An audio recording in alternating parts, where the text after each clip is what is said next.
શું કહેવું છે? એની અંદર જે ટ્રાફિક પીઆઈ છે એ કોણ છે અને શું ખરેખર એ નશામાં ધૂત હતા? અમારા સર્કલ 6 છે, એમનું નામ વાયમ ગોહિલ છે અને એક સોશિયલ મીડિયામાં જે વિડીયો વાયરલ થઈ રહ્યો છે એમાં જે પ્રાથમિક કારણ અમને જાણવા મળ્યું છે એમાં એ વાહન ચાલક રોંગ સાઈડમાં પોતાનું વાહન ચલાવતો હતો અને એમને રોકવા જતા જે બોલાચાલી અને જે વિડીયોનો કન્ટેન્ટ છે એ પ્રમાણે ત્યાં પીઆઈ સાથે માથાકૂટ થયેલી હતી. એમાં હાલમાં રિજિયન 2 એસીપી દ્વારા અમારા ગામિત સાહેબ છે એમના દ્વારા હાલમાં તપાસ હાથ ધરવામાં આવી છે. તપાસ પૂર્ણ થતાં એમાં ચોક્કસપણે જે પણ એનું તારણ નીકળશે એ પ્રમાણે કાર્યવાહી કરવામાં આવશે.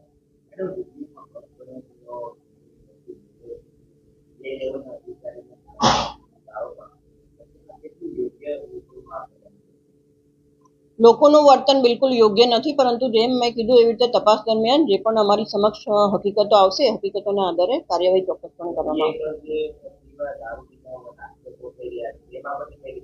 એ બાબતે પણ રિજિયન 2 દ્વારા હાલમાં તપાસ કરવામાં આવી રહી છે અને જેવું અમારી સામે આખો રિપોર્ટ આવશે એટલે અમે એ પ્રમાણે ચોક્કસપણે કાર્યવાહી કરીશું. પીઆઈ લેવલના વ્યક્તિ જ્યારે વાહન ચાલકોને અટકાવે છે તો બીજા પોલીસ કર્મીઓ ક્યાં હતા? આજે સમગ્ર આપ સવાલ પૂછી રહ્યા છો એ તપાસનો વિષય છે. તપાસ પૂર્ણ થતાં જે પણ હકીકતો સામે આવશે એમાં કાર્યવાહી કરવામાં આવશે.